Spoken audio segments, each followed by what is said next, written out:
sot ka kuvend, po zihen ata atje. Herën e fundit, pra një seancë më para, prapë në kuvendin e Shqipërisë, prapë po zonë, bën çerr, luftë, si përfundim shkuan dhe votuan. Votuan për bordin e paqes.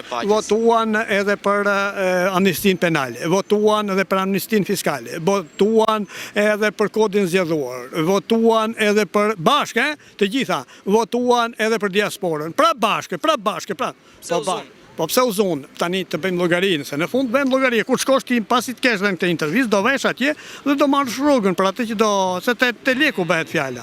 Kur dali ki këtu në fund, ki këtu, ka gjë brenda, apo s'ka gjë brenda, ki portofoli, aty luhet gjithçka.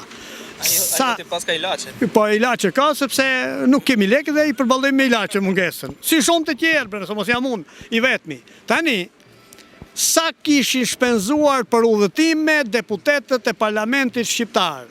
3 miliardë e 500 milion lekë. E morët vesh udhëtime njëra tjetra. Të gjitha ata që zihen atje, jo kontraceptivët, po edhe prezervativët i blejnë me lekët tona. Besojeni këte që ju them unë. Dëgjojeni këte, provojeni këte. Do thua shti pa hema t'la verë si do e blej, se nuk e qonë do të kontraceptiv apo prezervativ. E shkruan në ndryshe, e shkruan analgjezik. I jep 20 euro, 5 euro i jep me tepër, që ti maskoj veprimet, po të marrë me të voglën. Asgjë në botë nuk e blejnë me lekun e tyre. Çdo gjë me lekun e këtij populli fukara. Po prandaj mi bërë. Dhe bëjnë atje sikur grinden gjithë ditën, pastaj kur dalin nga parlamenti, i ke duke biseduar, e shkojnë molle ftua bashkë, kudo, se kështu kanë shkuar në 35 vjetë. Kanë gjetur një popull budalla që rrinë e grindet për ata, dhe ata bëjnë qejf pa lariu. Me gjenjë një deputet të varfër, me gjenjerin të varfër ti. Miliona njeri, miliona tjetri, edhe kjo deputetja adriatik lapet që u futani, kishte 1 miliard euro. Kështu 1 milion euro. Kur i bëri? A pra, kur i bëri? Si bëjnë thua ti, e imagino sa do bëjnë tani. Po rini e bu. I pari i vendit tonë, i madhi dhe i vetmi, kryeministri Edi Rama, gjatë se seance ishte mes dy zjarreve, pra mes vajzës apo babait dhe me lejen e babait zgjodhi të qëndronte me vajzën dhe nuk mori pjesë fizikisht në bordin e paqes me idenë që do marrë më mbrapa pjesë etj. Ti si e komenton këtë pjesëmarrjen e Shqipërisë në bordin e paqes, pavarësisht se Rama nuk ishte fizikisht. Pastaj mbrapa dalim tek pjesëmarrja e Ivanka Trump në Shqipëri. Për sa kohë që ka në kurriz Ballukun, nuk merr pjesë aty. Nuk merr dot pjesë aty. Për sa kohë që ka Ballukun e kurriz. Për ta hedhur nga kurrizi Ballukun, është një peshë kaq e rëndë, nuk e di të ka rastisur ndonjëherë të kesh në një peshë të rëndë atje, dhe ajo ja ka vënë kapçalin këtu në qafë dhe nuk pranon të zbresë. Balluku. Aq peshë rëndë.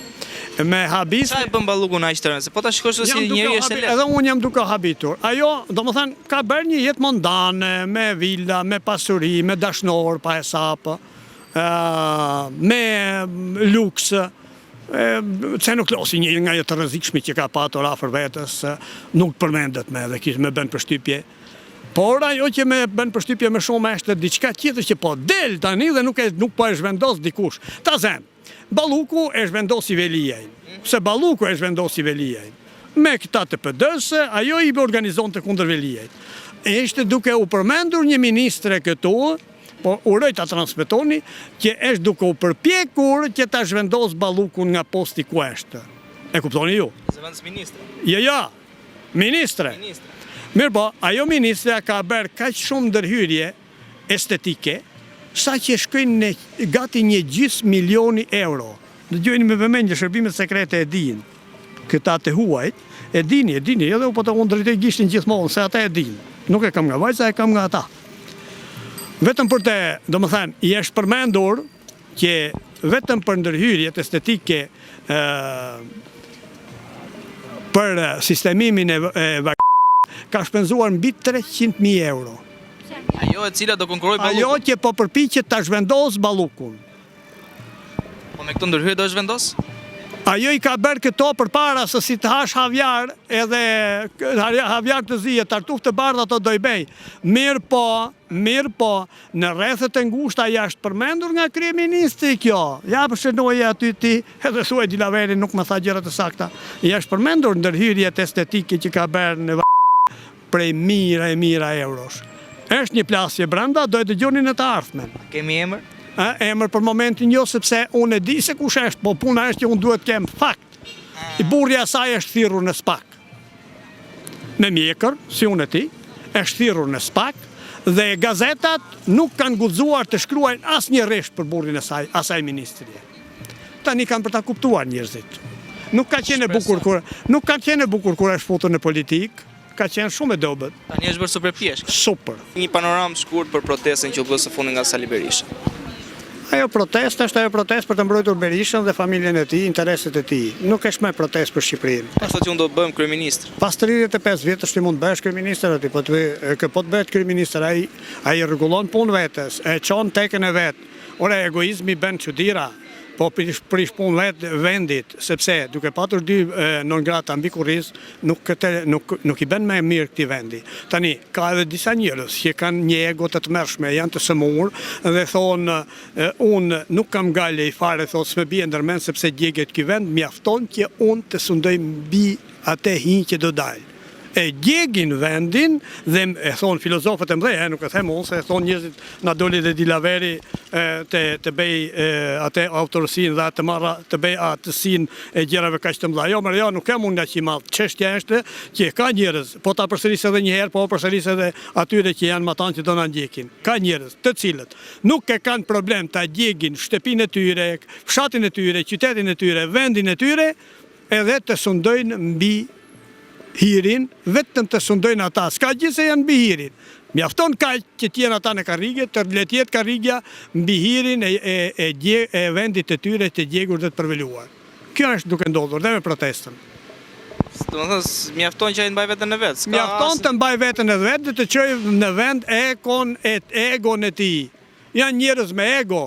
Edhe njëri dhe tjetër, se egoizmi i ka quar atje. Për kur vjen në një moment që humb karakterin për egon, e këtu, me një gjë që mund të thua ti që ka një kauz.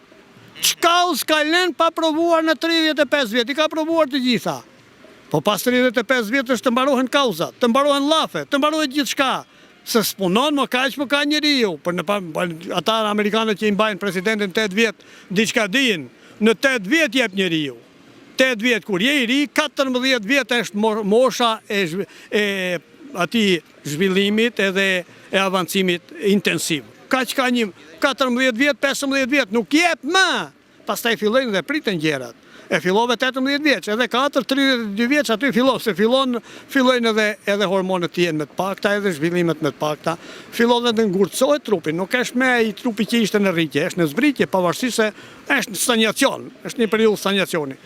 Ka 35 vjet, pas 35 vjetësh nuk sa hormone pas ka pas? Shumë bile. Besa nuk ka pas hormona ai. Po e fatkeqësia jone e madhe është se këta që dalin atje nuk kanë hormone të nevojshme. Janë në kuptimin e plot këta të rinj që po dalin janë eunuk politik. Nuk e kuptoj një gjë thelbësore dhe themelore. E dini se çdo thotë cila është themelorja sipas meje. Sipas meje është prodhimi. Një vend që nuk ka prodhim, ka zhvillim, por nuk ka prodhim, atëherë si quhet ai zhvillim? Ai është kërpudh. Me sektorin e shërbimit dhe të ndërtimit të mbahemi në këmbë. Nuk prodhojmë asgjë, as gjilper, as patkua, as gosht, as teneqe, as kallaj, asgjë i marrin nga jashtë të gjitha. Edhe kofshën e pulës si ham një vit bën ajo për të ardhur nga Argentina këtu. Edhe ham pas e pa le pak sa me gjatë të qelbet aty. Gjithë të mirë ata. Respekte. Mbajni mos harroni këtë sikur se di, ju hindojtë në punë. Rofsh. Gjithë të mira.